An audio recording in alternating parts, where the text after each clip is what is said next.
جو آیات بینات میں نے آپ کے سامنے تلاوت کی ہیں،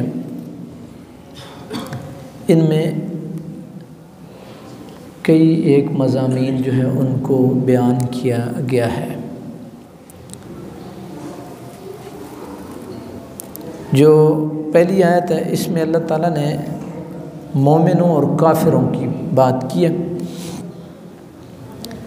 بنیادی طور پہ اس آیت کا فوکس وہ یہ ہے کہ زندگی اور موت اللہ نے اس کا ایک وقت مقرر کر دیا ہے۔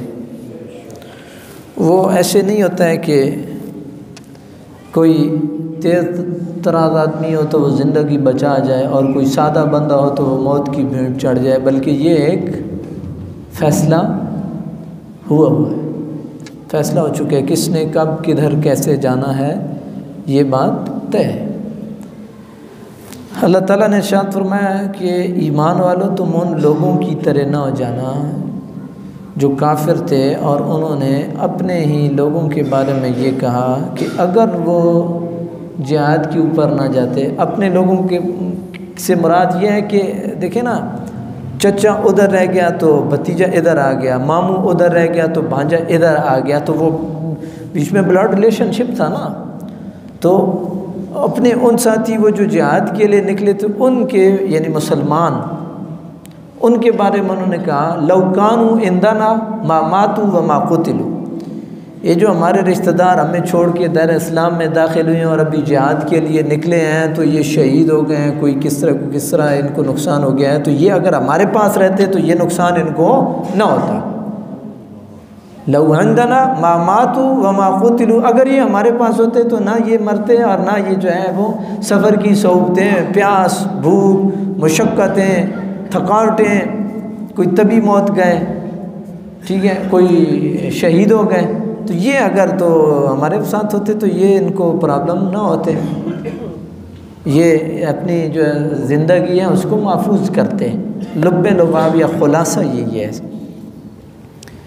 اللہ تعالیٰ نے ارشاد فرمایا لیجعل اللہ ذلک حسرۃ فی قلوبہم، اللہ نے اس کو ان کی حسرت کے طور پہ ان کے دلوں میں ڈالا ہے، مطلب خواہ مخواہ کی ایک ان کے دل کے اندر کھٹک وہ ہے۔ حالانکہ زندگی اور موت واللہ یحیی و یمیت، وہی رب ہے، وہ زندگی بھی دیتا ہے اور وہی رب ہے وہ مارتا بھی وہی ہے۔ اس کا اگر آپ کو اندازہ کریں تو آپ نے زندگی اور موت کے کھیل کو دیکھنا ہو تو کئی دفعہ ایسے ہوتا ہے کہ طیارے حادثات کا شکار ہوتے ہیں، لوگوں کی فلائٹیں ہوتی ہیں اور قدرتی طور پہ کوئی نہ کوئی ایسا ہیلا بہانہ بن جاتا ہے جس نے دنیا سے نہیں جانا ہے کہ اس کی فلائٹ مس ہو جاتی ہے، اور کئیوں کے کو چانس کے اوپر سیٹیں ملتی ہیں، اور جس نے جانا ہوتا ہے سو جب وہ اجل آئی ہوتی ہے تو اس کو چانس کے اوپر سیٹ ملتی ہے اور وہ اس میں سوار ہو جاتا ہے اور وہ دنیا سے اٹھ جاتا ہے۔ تو جس کو اجل نے بلایا ہے اس کے لیے بہانہ بن جائے گا، اور جس کو اجل نے نہیں بلایا ہے اس کے لیے کوئی نہ کوئی سبب، کوئی نہ کوئی کہیں نہ کہیں سے کوئی ہیلا، کوئی بہانہ، کوئی سبب کوئی بن جائے گا اور وہ پیچھے رہ جائے گا۔ یہ اللہ تعالیٰ کا نظام ہے۔ اور یہ بھی ہے کہ رب نے جگہ بھی مقرر کی ہے، یہ ہم اپنے حساب سے جمع تفریق کرتے ہیں، رب نے جگہ بھی مقرر کی۔ یہ بھی ہمارے ساتھی ہیں، ان کا ایک عزیز انگلینڈ سے ادھر آیا، اس کی موت ادھر مقدر تھی، وہ یہاں پہ دنیا سے اٹھ گیا۔ زندگی اس نے کہاں پہ گزاری، بال بچہ اس کا وہیں پہ آیا اور یہاں پہ تھوڑے ٹائم کے لیے آیا، لیکن ادھر اس کی اجل ادھر تھی۔ تو واللہ یحیی و یمیت، اللہ زندگی دیتا ہے، موت دیتا ہے، یہ اختیار اس نے اپنے ہاتھ میں رکھا ہے۔ پھر ارشاد ہوا واللہ بما تعملون بصیر، جو تم کر رہے ہو اللہ اس کو جانتا ہے۔ ایک آیت کا اس کا مطلب تو ہے عام، آیت جو میں نے آپ کے سامنے واللہ بما تعملون بصیر، جو تم کر رہے ہو اللہ اس کو دیکھ رہا ہے۔ ایک ہے آپ کے لیے، میرے لیے، ہم سب کے لیے یہ آیت ہے، جو میں اور آپ کر رہے ہیں اللہ اس کو دیکھ رہا ہے۔ اس کا دوسرا اینگل ایک اور ہے. پیچھے کافروں نے کہا نا کہ یہ مسلمان ہم سے جدا نہ ہوتے، اسلام قبول نہ کرتے، یہ جنگوں میں نہ جاتے، جہاد نہ کرتے، جہاد میں شریک نہ ہو جاتے تو یہ اپنی زندگیوں کو محفوظ کر لیتے. تو قرآن نے ان کو کہا ہے کہ جس اینگل سے یہ بات ہو رہی ہے واللہ بما تعملون بصیر، جو بات تم کر رہے ہو اللہ اس کو جانتا ہے. تم نے کس ضمن میں بات کی ہے، بنیادی طور پہ تم نے جو چوٹ ماری ہے وہ اس بات پہ ماری ہے کہ یہ دین اسلام میں کیوں داخل ہوئی ہے. جو تمہاری چوٹ ہے، اور آپ بھی دیکھتے ہیں زندگی میں، آپ کئی دفعہ لوگوں کو کہتے نہیں ہیں کہ آپ جس اینگل سے بات کر رہے ہیں یا جتو تھی پہ بول رہے ہو جی میں صحیح کر گیا. یہ پنجابی میں بھی آپ کہتے ہیں جس اسٹیشن تو تھی پہ بول رہے ہو میں صحیح کر گیا. مطلب یہ ہے کہ جس اینگل سے آپ نے بات کی ہے مجھے میسج کنوے ہو گیا ہے. تو جس ضمن میں آپ نے بات کی ہے کہ یہ ہمارے پاس ہوتے، اصل تکلیف آپ کو دین اسلام سے ہے، اصل تکلیف آپ کو ان کے اسلام قبول کرنے سے ہے. تو واللہ بما تعملون بصیر، یہ جو تم بسیار بہانے بنا رہے ہو تو اللہ تمہیں دیکھ رہا ہے. اس کے بعد ارشاد ہوا وَلَئِن قُتِلْتُمْ فِي سَبِيلِ اللَّهِ، اگر تم اللہ کی راہ میں شہید کر دیے جاتے ہو، او متم، یا تم تبھی موت دنیا سے چلے جاتے ہو، تو رب کی طرف سے لمغفرۃ من اللہ، اللہ کی طرف سے مغفرت تمہارا مقدر ہے. مغفرت تمہارا کیا ہے؟ مقدر ہے. ورحمہ، اور رحمت تمہارا کیا ہے؟ مقدر ہے. اور یہ مغفرت اور رحمت یہ تمہارا ہی مقدر ہے کیونکہ تم مومن ہو، اور یہ بہتر ہیں دونوں چیزیں. خیر مما یجمعون، یہ بہتر ہیں اس سے جو وہ جمع کر رہے ہیں. دیکھیں نا، جو دنیا میں بیٹھے ہیں وہ جمع کر رہے ہیں. جمع سے مراد یہی ہے نا، پڑھتے ہیں ہم، پھر نوکری کرتے ہیں، پھر پیسے کماتے ہیں، پھر گھر بناتے ہیں، پھر پلازہ بناتے ہیں، پھر بچوں کا شادی ہے، پھر آگے جو ہے بچوں کی شادی سے فارغ ہو کر کے وہ لوگ یہ سمجھتے ہیں کہ شاید ہم فارغ ہو گئے ہیں، آگے نواسیاں نواسے پوتے پوتیاں وہ ان کی ڈیوٹی لگ جاتی ہے.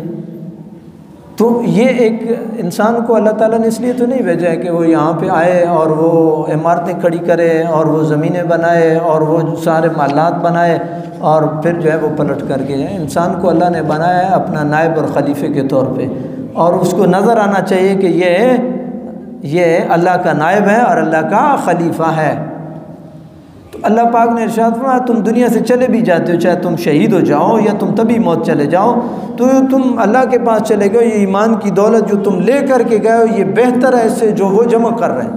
خیر مما یجمعون، یہ بہتر ہے اس سے یہ ایمان کی دولت بنسبت اس کے جو وہ دنیا جمع کر رہے ہیں. اس کے بعد اللہ نے فرمایا وَلَئِن مُتُّمْ أَوْ قُتِلْتُمْ لَإِلَى اللَّهِ تُحْشَرُونَ، تم مرتے ہو یا شہید ہوتے ہو تو پلٹ کر کے تو بالآخر تم نے رب ہی کی طرف جانا ہے. یہاں تک جو مضمون ہے وہ ہمیں موت اور حیات کی جو حقیقت ہے وہ سمجھاتا ہے. اور یاد رکھیے موت اور حیات کا فلسفہ وہ فلسفہ ہے کہ جس کے اوپر جتنا آپ کا اعتقاد مضبوط ہوگا اتنا آپ کے اندر اللہ تعالیٰ مہربانی فرمائے گا، آپ کے عمل میں، آپ کے اعتقاد میں آپ مضبوطی آئے گی. میں ایک چھوٹی سی بات کر رہا ہوں، یہ کرونا گزرا ہے تو کیا کرونے سے پہلے لوگ نہیں مرتے تھے؟ یا کیا آپ نے ریشو نکالی ہے کہ کرونے میں زیادہ لوگ گئے ہیں کمپیریٹیولی اور اس سے پہلے جو ہے جو سال گزرے ہیں تو ان میں کم لوگ گئے ہیں؟ نہیں، ایسا نہیں ہے، بالکل ایسا نہیں ہے. آپ دیکھ لیں، کم از کم ہمارے ملک میں ایسا نہیں ہے پاکستان میں کہ کرونے کے اندر جو ہے وہ ریشو جو ہے وہ اتنی بڑھ گئی ہو کہ سوچ سے باہر. تو اچھا، پھر آپ نے یہ بھی دیکھا ہوگا کہ جو بہت زیادہ محتاط تھے وہ نفسیاتی طور پہ مرعوب ہو کر کے کسی نہ کسی مرض کا شکار ہو گئے، نہ ڈر کے مارے اسپتال گئے، نہ کوئی کسی سے ملے، نہ کوئی اور، دنیا سے وہ چلے گئے. جو پھر رہے تھے اللہ مالک ہے، دیکھا جائے گا، اللہ تعالیٰ کی ذات نے مہربانی کی ہے. تو موت اور حیات اس میں کیا ہوا ہے؟ جو ذہنی طور پہ کمزور تھے، جو اعتقادی طور پہ کمزور تھے، وہ بندے بالکل دب کے رہ گئے. حالانکہ رب فرماتا ہے واللہ یحیی و یمیت. کرونا نہیں تھا تو بھی لوگ مرتے تھے، کوئی شوگر سے مرتا تھا، کوئی دل سے مرتا تھا. صرف یہ ہوا کہ ایک فضا کریٹ کر دی گئی ہے. جو اسپتال میں پہلے مرتا تھا ابھی تو آپ کو کوئی پتہ نہیں ہے پھر میں کتنے لوگ مرے. جب کرونا تھا تو روزانہ آتا تھا اس اسپتال میں اتنے مرے، اس اسپتالوں میں تو نارمل روٹین میں لوگ جاتے ہی رہتے ہیں. اعتقاد بڑا معنی رکھتا ہے۔ واللہ یحیی و یمیت، اللہ زندگی دینے والا ہے اور اللہ ہی موت دینے والا ہے۔ اور اگر مومن رب کی طرف منتقل ہوتا ہے تو مومن کا نصیبہ کیا ہے؟ لمغفرۃ من اللہ و رحمہ، مغفرت اور رحمت یہ مومن کا حصہ ہے، اس کا نصیب ہے۔ پھر اس کے بعد نبی پاک علیہ الصلوۃ والسلام کو یہ ارشاد فرمایا گیا کہ اللہ کی رحمت سے آپ نرم دل ہیں، اگر آپ سخت دل ہوتے ہیں تو یہ لوگ آپ کے دائیں بائیں سے منتشر ہو جاتے ہیں۔ پھر حضور نبی پاک علیہ السلام کو یہ حکم ارشاد فرمایا گیا فاعف عنہم واستغفر لہم وشاورہم، 3 باتیں درگزر کریں، ان کے لیے دعا مانگیں، مشاورت کا معاملہ ان سے جاری رکھیں۔ یہ 3 چیزوں کا سرکار دو عالم صلی اللہ علیہ وسلم جو سردار انبیاء ہیں ان کو بھی ان 3 چیزوں کا اللہ رب العالمین نے پابند بنایا ہے۔ پہلی کیا؟ فاعف عنہم، درگزر۔ دوسری کیا ہے؟ واستغفر لہم، بخشش، مغفرت۔ اب آپ دیکھیں کہ درگزر کا معاملہ یہ بھی کم ہوتا جا رہا ہے۔ کسی کے حق میں دعا کا معاملہ یہ تو بڑی معذرت سے یہ تو فتووں کی بھیڑ چڑھ گیا، یہ دعا نہیں کرنی ہے، ادھر دعا کرنی ہے، ادھر دعا نہیں کرنی ہے۔ یار ایک قانون آپ ذہن میں رکھیں، ایک قانون، وہ قانون کیا ہے کہ خیر کا دروازہ کھلا ہے، خیر کا، بھلائی کا، نیکی کا دروازہ کھلا ہے، اس کی شکل، اس کی صورت زمانے کے ساتھ بدلتی رہتی ہے، وہ بدلتی رہتی ہے۔ یہ میں نے واستغفر لہم، ان کے لیے آپ استغفار کریں، ان کے لیے آپ دعا کریں، یہ بات اس لیے میں نے کی ہے۔ کئی دفعہ آپ دیکھتے ہوں گے کئی جگہوں پہ بحث شروع ہوتی ہے کہ جی یہ نماز جنازہ کے بعد جو ہے دعا جائز ہے یا ناجائز ہے، یہ نہیں کرنی چاہیے، بس وہ جنازہ دعا ہی تھا، وہ ہو گیا ہے، اللہم اغفر لحینا و میتنا، یہ الگ بات ہے آپ کو اور مجھے سمجھ آئے یا نہ آئے کہ ہم نے پڑھا کیا ہے، دعا ہو گئی ہے۔ اگر کوئی بعد میں دعا کر دیتا ہے اللہ مرحوم کی مغفرت فرما دے، اس کی بخشش فرما دے، اس کو جنت الفردوس میں اعلیٰ مقام نصیب فرما دے، تو اس میں دین کا کیا نقصان ہوا اور اس میں آپ کا کیا نقصان ہوا؟ آپ کا کیا گیا ہے؟ دین کا کیا نقصان ہوا؟ بھائی آپ نے جب سمجھ کر کے دعا کیا ہے کہ میں اس کے لیے مغفرت مانگ رہا ہوں، میں اس کے لیے بخشش مانگ رہا ہوں، میں اس کی بلندی درجات کی دعا مانگ رہا ہوں، اللہ رب العالمین آپ کے دل کے اوپر بھی رقت طاری کرے گا، اور یہ آپ کا اخلاقی اور مذہبی فریضہ بھی ہے۔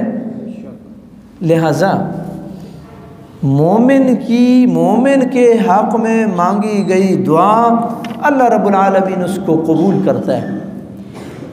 آپ یہ مشہور دعا پڑھ دیں نا، ربنا اغفر لی ولوالدی وللمؤمنین یوم یقوم الحساب، اللہ میری مغفرت فرما، میرے والدین کی مغفرت فرما، جملہ مومنین جو قیامت تک آنے والے ہیں ان کی کیا مغفرت فرما۔ تو یہ خیر کا کام ہے، خیر کے کام میں آگے بڑھیے، خیر کے کام میں کیل اور کال سے کام مت لیجیے۔ اللہ رب العالمین نے اپنے حبیب لبیب صلی اللہ علیہ وآلہ وسلم کو ارشاد فرمایا اگر ان سے کمزوری ہوتی ہے تو درگزر کریں۔ دوسرا یہ ہے واستغفر لہم، آپ ان کے لیے ان کی مغفرت مانگیں، ان کے لیے ان کی بلندی درجات کے لیے دعا مانگیں۔ تیسرا کام ہے وشاورہم فی الامر، معاملات میں آپ مشاورت کریں، شاورہم، ان صحابہ سے مشاورت کریں۔ یہ بھی بڑا ایک اہم پہلو ہے، مشاورت سنت مصطفیٰ صلی اللہ علیہ وآلہ وسلم ہے، اور ضروری نہیں ہے کہ میری ہی بات مشاورت میں مانی جائے، اور اس مشاورت کا ذکر قرآن مجید میں آپ کو کئی جگہوں پہ ملتا ہے۔ مثلا سورہ شورا ہے، سورہ شورا 25ویں پارے میں ہے وَأَمْرُهُمْ شُورَى بَيْنَهُمْ، ان کے معاملات باہمی مشورے سے چلتے ہیں۔ مومنوں کو یہ کہا جا رہا ہے ان کے معاملات باہمی مشورے سے چلتے ہیں۔ اور یاد رکھیے مشورے کا اصول ہے کہ ظاہری بات ہے نا، آپ نے نماز کے بارے میں تو نہیں مشورہ کرنا، یا روزے کے بارے میں تو نہیں مشورہ کرنا ہے کہ رکھوں کہ نہ رکھوں. جو شریعت میں چیزیں ڈکلیئرڈ ہیں ان کے بارے میں تو آپ مشورہ نہیں کریں گے. وہ چیز جو ڈکلیئر نہیں ہے، آپ ایک سٹیپ اٹھانے لگے ہیں، آپ ایک کام کرنے لگے ہیں، تو اس کے بارے میں اصول یہ ہے کہ اس فیلڈ کا جو معقول آدمی ہے آپ اس سے مشورہ کریں. اگر آپ کا میڈیکل کا مسئلہ ہے تو آپ کسی اچھے نیک سیرت ڈاکٹر سے مشورہ کریں گے. اگر آپ کا شرعی مسئلہ ہے تو آپ کسی عالم سے مشورہ کریں گے. اگر آپ کا کوئی اور دنیاوی تجارت کا مسئلہ ہے تو جو ریلیونٹ پرسنالٹی ہے آپ اس کے ساتھ ڈسکس کریں گے. وہ اپنے تجربات کی روشنی میں آپ کو بتائے گا. اور جو مشورہ دینے والا ہے وہ خائن بھی نہیں ہونا چاہیے، حاسد بھی نہیں ہونا چاہیے کسی بھی معاملے میں. ایسا نہیں ہے آپ کسی بات کر رہے ہیں کہ یار میں دکان بنانا چاہتا ہوں، وہ کہتے ہیں نہیں یہ تو میں بھی بنائی ہوئی چک کے تو ایسے پہلے سٹے جناب وہ اتھے جاؤ. یہ تو حسد کے زمرے میں آ گیا نا. یاد رکھیے روزی اور روٹی اگر آپ راجہ بازار دیکھیں نا تو ایک ہی چیز جو ہے نا جی وہ دکان ہے تو وہ سامنے یہ ہے پوری لائن میں ہے، سارے شام کو اپنی بال بچے کی روزی اور روٹی لے کر کے جاتے ہیں جو رب نے ان کے مقدر کیے. اس لیے کسی کو مشورہ دینے میں خیانت جو ہے وہ نہیں برتنی چاہیے. اور میرے پاک نبی نے ارشاد فرمایا مشورہ جس سے مانگا جاتا ہے تو وہ ایک قسم کا امین ہے، اور اگر کوئی راز کی بات ہے تو اس کو لیک بھی نہیں کرنا چاہیے. راز ہے، مشورہ کیا گیا ہے، اس کو آگے جو ہے وہ فردر جو ہے ایسے نہیں ہے کہ دوسرے لوگوں تک پہنچا دیا جائے. اور ضمناً ایک بات آ گئی میں مشورے کے حوالے سے کرتا چلوں کہ جب بھی آپ کوئی مسئلہ ہو تو مشورہ کر لیا کریں ساتھیوں سے. ایک ذہن ایک ہوتا ہے اور دو ذہن وہ دو ہوتے ہیں. اور ہمیشہ سے آپ جو بھی قدم اٹھانے لگے ہیں آپ اس کے مثبت پہلوؤں کو دیکھیں گے، لیکن جس سے آپ مشورہ کریں گے وہ آپ کو مثبت اور منفی دونوں پہلوؤں کے حوالے سے آپ کی رہنمائی کرے گا، دونوں پہلوؤں کے حوالے سے. اس لیے حضور نبی کریم علیہ الصلوۃ والسلام نے ارشاد فرمایا کہ وہ بندہ جس نے حدیث پاک کا مفہوم ہے، نبی پاک علیہ الصلوۃ والسلام نے ارشاد فرمایا ما خاب من استخار ولا ندم من استشار. جس نے استخارہ کیا وہ خائب و خاسر نہیں ہوگا، ناکام نہیں ہوگا. اور وہ آدمی جس نے مشورہ کیا وہ نادم نہیں ہوگا، شرمندہ نہیں ہوگا. مطلب یہ ہے کہ اللہ تعالیٰ خیر اور بھلائی اس کے پلڑے میں ڈال دے گا. استخارہ بھی دوسرے لفظوں میں اللہ سے مشورہ ہی ہے، اللہ سے مشورہ ہی ہے. لیکن یاد رکھیے یہ جو ٹیلی فونک استخارہ ہے ہر بندے کی اپنی سوچ اور اپروچ ہے. اگر معاملہ آپ کا ہے تو وہ آپ ہی کا ہے، وہ آپ اپنے رب سے اپنے راز اور نیاز کی بات آپ بہتر کر سکتے ہیں بنسبت میرے آپ اپنی بات اپنی عرضی بہتر پیش کر سکتے ہیں. تو اس لیے اور دوسرا ایک اور بھی استخارے کے حوالے سے یہ ذہن میں رکھیں، آپ نفل پڑھتے ہیں اور ذہن میں جو بھی آپ کا معاملہ ہے آپ اس کو رکھتے ہیں اور اللہ تعالیٰ سے بھلائی کی. استخارے کا لفظی مطلب ہی طلب خیر ہے، یعنی آپ رب سے خیر مانگ رہے ہیں، آپ جھولی پھیلا رہے ہیں الہی خیر میری جھولی میں ڈال دے. آپ ہاتھ بلند کر رہے ہیں الہی خیر جو ہے وہ مجھے خیر نصیب کر دے. تو آپ نفل پڑھتے ہیں، نفل پڑھنے کے بعد آپ جو بھی دین کے منافی چیزیں آپ اس سے اجتناب کرتے ہیں اور آپ سو جاتے ہیں، اللہ تعالیٰ کوئی نہ کوئی رہنمائی آپ کی کر دے گا. اچھا اگر بظاہر آپ کو کوئی کہیں سے گرین سگنل نہیں بھی ملا ہے لیکن اللہ نے اس کام کے بارے میں طمانیت اور اطمینان آپ کے دل میں ڈال دیا ہے تو یہ سمجھ لیں کہ آپ کا استخارہ ہو گیا ہے. اللہ تعالیٰ نے آپ کے دل میں اطمینان ڈال دیا ہے. کوئی آپ کو گرین سگنل نہیں ملا خواب میں لیکن دل آپ کا مطمئن ہے۔ جب آپ کا دل مطمئن ہے تو آپ سمجھ لیں کہ آپ کا استخارہ ہو گیا ہے۔ اور ما خاب من استخارہ، جس نے استخارہ کیا وہ خائب و خاسر نہیں ہوگا۔ اور ولا ندم من استشارہ، اور جس نے مشاورت کی وہ نادم نہیں ہوگا۔ اللہ تعالیٰ کسی نہ کسی ذریعے سے اس کو کامیابی نصیب فرمائے گا۔ اور ایک تو اس کا ہے شرعی، یہ جو دوسرا پورشن ہے لا ندم من استشار، ایک تو اس کا شرعی اینگل ہے دیکھنے کا، ایک دنیاوی بھی ہے۔ شرعی تو میں نے آپ کو بتایا کہ آپ مجھے بہتر مشورہ دیں گے، زید عمر بہتر مشورہ دے گا، یا فیلڈ کے متعلقہ آدمی بہتر مشورہ دے گا۔ دوسرا اس کا اینگل یہ ہے کہ میں نے آپ سے بھی مشورہ کیا، آپ سے بھی کیا، آپ سے بھی کیا، آپ سے بھی کیا، اس کے بعد خدا نہ خواستہ ناکامی ہو بھی جاتی ہے تو کم از کم آپ میرا مذاق تو نہیں بنائیں گے۔ اب کہیں گے یار مشورہ تو ہم نے اچھا دیا تھا، آپ نے بھی مشورہ کیا تھا، اب اللہ تعالیٰ کو منظور نہیں تھا، یہ بہتر نہیں ہو سکا، تو کوئی بات نہیں ہے۔ اور اگر میں آپ سے مشورہ نہیں کرتا ہوں تو آپ دیکھتے ہیں کیا ہوتا ہے، یہ خود بڑا بنا ہے نا، اب اس کو پتہ چلا ہے ہمارے سے مشورہ ہی کر لیتا، ہم آپ کو بہتر مشورہ دے دیتے۔ عموماً اس کے بعد جو ہے نا یہ معاملات، تو کم از کم یہ جو معاملات ہیں آپ ان سے جو ہے یہ ندامت جو ہے یہ دنیاوی اعتبار سے آپ اس سے جان جو ہے وہ چھڑا لیں گے۔